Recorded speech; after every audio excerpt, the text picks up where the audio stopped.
We have Coach Sam Elsner here from St. Olaf's College in Minnesota. He is hoping to shed some light on the program they have there to attract some more candidates for their coach development program, their internship program there. Sam is the assistant athletic performance coach at St. Olaf's in his first year of tenure there. And he has a storied past of being a Division I student athlete as a track and field athlete at Minnesota, and also spent some time developing there as a coach, which we'll hear about a bit more in a second here. So please go ahead and introduce yourself a bit more and tell us about your past, maybe some of your developmental journey as you grew up in the field. Yeah, for sure. So my name is Sam Elsner, and I've been a strength and conditioning coach or within the field for about, I would say, 6 years now. And to be honest, I've been an athlete my whole life. I've always loved the idea of training athletes or just the human body in general. And so my journey really started when I was in middle school. After I got done with high school, I wanted to go into the sports medicine field. And when I started as a collegiate athlete, I really started becoming really fascinated with the field of strength and conditioning. And that's kind of when things really took a different turn for me when I was just an athlete at University of Minnesota. I did have a little bit of stint there, so I was only there for a couple of years.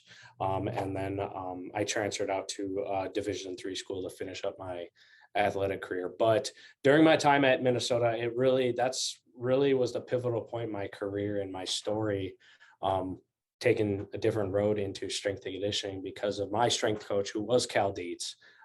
Really good friend of mine, really good. He's a mentor to me. I chat with him here and there and just still catching up with him. But that's really where it started. My first experience being a coach myself, I was at UW Stout, which is in Wisconsin. It's right on the border of Minnesota and Wisconsin, not too far away from Minneapolis. And I worked with about 8 to 10 teams as an intern. I got to take over for a couple off-season programs, but then I assisted with a bunch of other teams.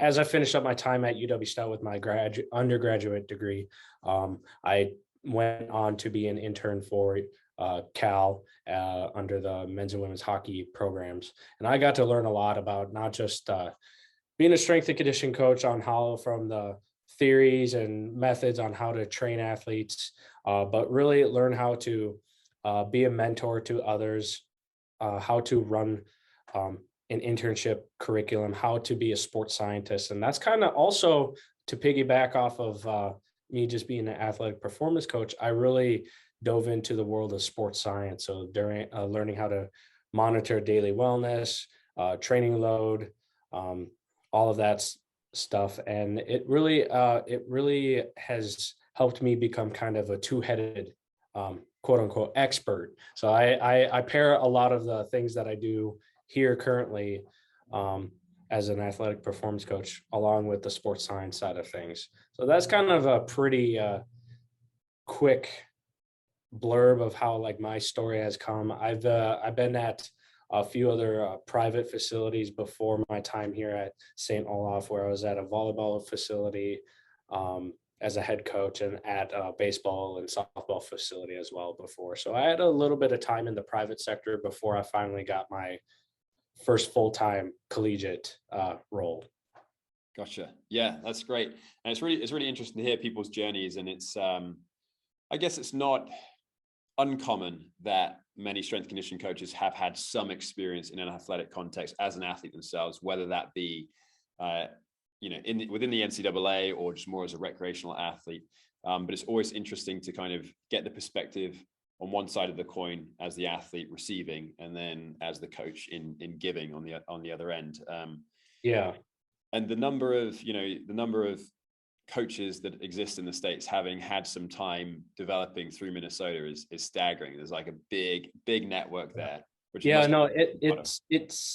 it's huge. I'm actually pretty fortunate enough to really be in that group or be under the guidance of Cal that early in my career. And I tip my hat to him pretty heavily because like he's laid such a big foundation for myself into my career. And like I said but just a little bit ago, like I've been in the career for almost 7 years now, which could be considered pretty young in this field and whatnot, because there's a bunch of coaches who have been 10 plus, 20 plus, even 30 plus years in the field. But I feel like I've advanced pretty well. I feel pretty confident in being able to make some really good decisions on how to train athletes. And I'm hoping that with this, I'm hoping to pull in some people and become a mentor for some and help them on their path. Absolutely, 100%. And you've mentioned the word mentor a couple of times now. And on a call with Coach McKeefery the other week, he was saying that the value of the internship isn't necessarily in the 10, 12, 14 weeks that you spend there. It's in the years after that you have that mentor kind of in your corner, vouching for you, being on the other end of the phone to bounce ideas off every now and again, bumping into at future conferences and stuff like that. So it's great to hear that kind of Cal is that person for you, which is really, really awesome. Yeah, no, it's really awesome. And I mean, I haven't had much experience or had much time as of late to like really catch up with him. I haven't, but I've been talking with him once in a while. But then I've also picked up a few other mentors along my journey within the private sector that really have springboarded my thought process and theories to how it is now. So. Yeah, great. So now the tables have turned, and now you're the mentor to young up and coming coaches, and that's the goal. So tell us a little bit about specifically at St. Olaf's how you incorporate or would like to incorporate more young professionals in the field. Like, what does their day-to-day look like when they're with you? So we come in pretty early, and we just try to get things set up for the teams that we have coming in. I like to do a lot of just a little bit of a get together to get a layout of how the day looks or what the session is going to look like and whatnot. Kind of just, we have 26 varsity teams here at St. Olaf, and that's pretty huge for a Division III level. And so like there's a vast majority of different variety of athletes that interns are going to be able to experience versus going to, let's say, a public school where they have maybe 10 to 15 varsity sports. So you just I feel like we got a broader variety or bigger pool of athletes to work with, ranging from beginner to more advanced athletes. They come in, once we're done with our first morning groups, we do have a pretty quiet period from it's probably around 5 to 6 hours throughout the day, but that we take pretty seriously in reading, learning, and just kind of bouncing ideas off of each other, collaborating, maybe get on some talks with some other coaches that my boss and I know, and we like to have them speak to our interns. So the communication and the collaborating aspect of things is huge for us, and we're always trying to learn and grow. One thing that we're going to probably do with interns is we're going to have them do a project, pick something that they want to present on, whether it be a method or a certain type of research modality or whatnot, and go through the semester learning, reading, and all of that. And we're going to give them assignments as well, weekly assignments on certain methods and theories that we know as coaches, or we're even learning as coaches. General cleanup, general maintenance of just the room itself. Yeah, that's pretty much it. Yeah, awesome. It sounds super, super hands-on, like get out there, be a coach, get on the floor, learn how to deliver cues, work with, I mean, the number of athletes or number of sports you have, number of athletes you have for a small staff, just while to some it may be like overwhelming, to a young coach who's in that environment who gets to, you're gonna get far many more responsibilities than you are in an intern cohort of 10 or 12, so it's really it must be a unique position for them to be in. Yeah, and the reason why we believe that it's going to be unique is because since we do have a larger pool of athletes, they're going to get an opportunity to coach like lead a session, lead a group, and even program for a team, some of our smaller teams that we have. and be able to get that opportunity to actually lead and program for a team.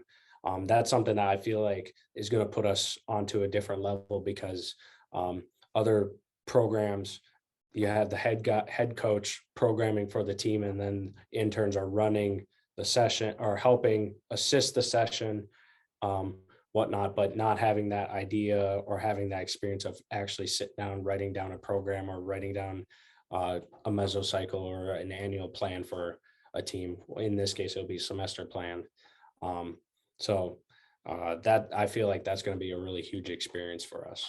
Absolutely. Yeah, it's invaluable. And I think it shouldn't be the first time that a coach has the responsibility of programming when they get their graduate assistantship, or when they get their assistant position. Like, they need to have that experience under the belt, experience writing something. I'm sure you and I are the same. We'll write something, we'll look at it 2 days later and be like, what am I thinking? Like, this is not work, and like having that kind of reflection and ability to do that time and time again.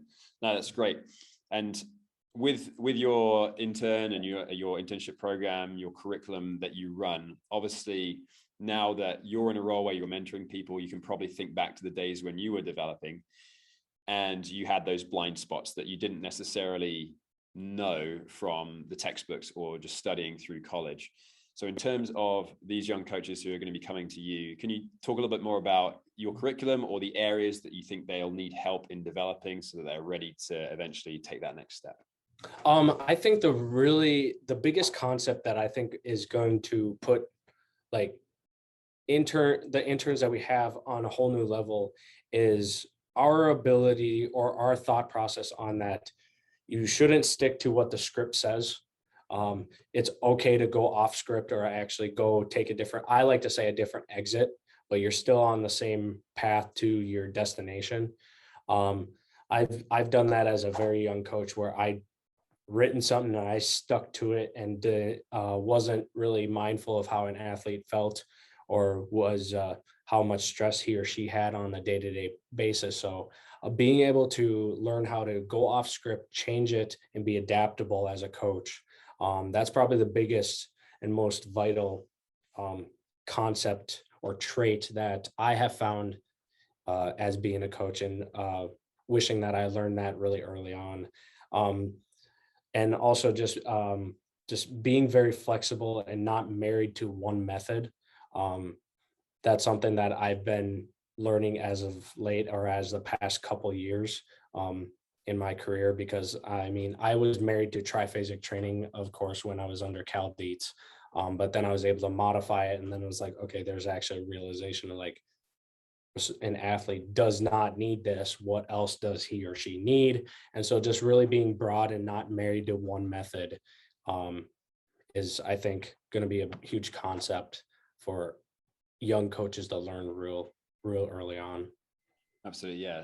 You kind of that concept of, you said it there, adaptability, being able to be agile, being able to understand that there's no one size that fits all, or no one direction, just like you said there. Yeah, and I like looking at the concept. I mean, it's kind of diving into Mladen Jovanovich's agile periodization type of concept, or vertical integration type of approach, something that we're heavily doing, introducing on right now.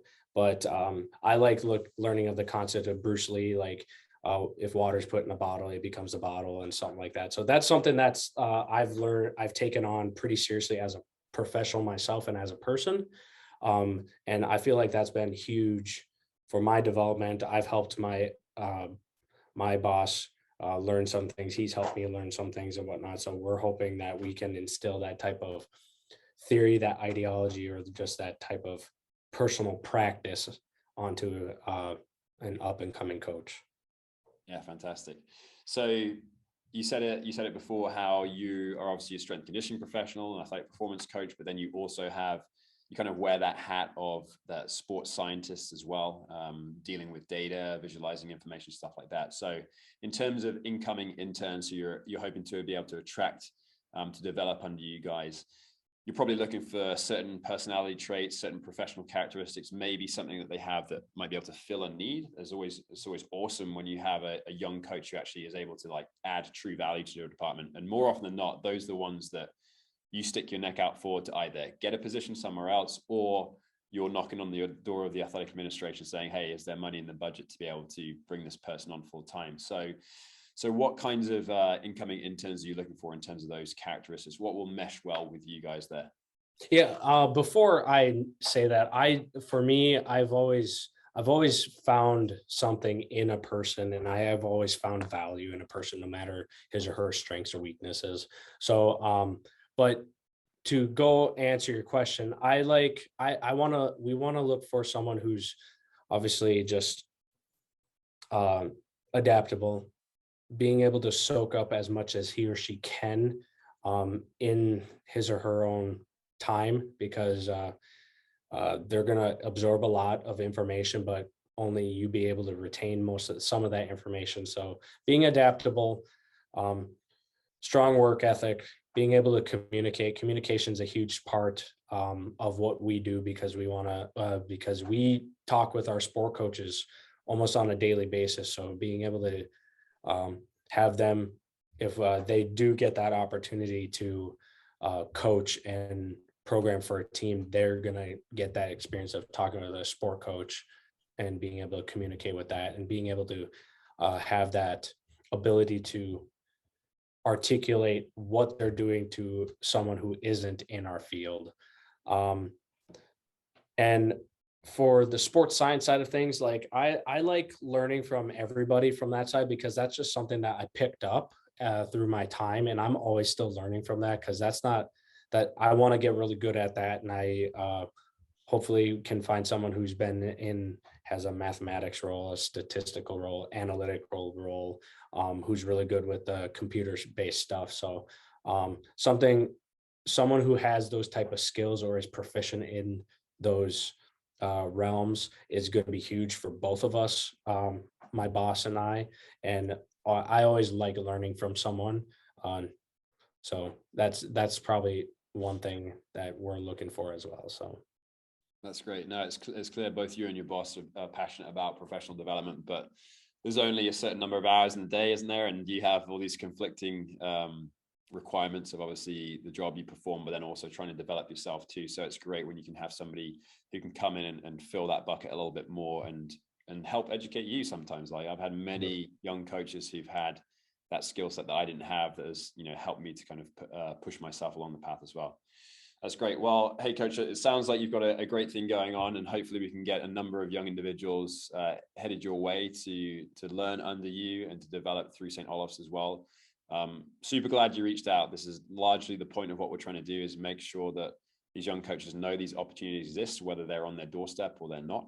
And it seems like this would be a great one for any young coach who's looking to gain like true exposure to a number of different sports and have the ability to be hands-on and to contribute and to be in a safe space to make some small mistakes, but then learn from them, develop from them, and eventually get their foot in the door as they move on in the field. So really appreciate your time. Obviously, anyone who's watching this video on the Connect page itself, all of the information is down below about how to apply to St. Olaf's. And obviously the deadline is deeper into December, which is great. But if you're interested, like get application material into Coach Sam here as soon as possible, so that you can be in with a look. But Coach, can't thank you enough for your time. I appreciate it. And we'll be in touch very soon. Yeah, thank you.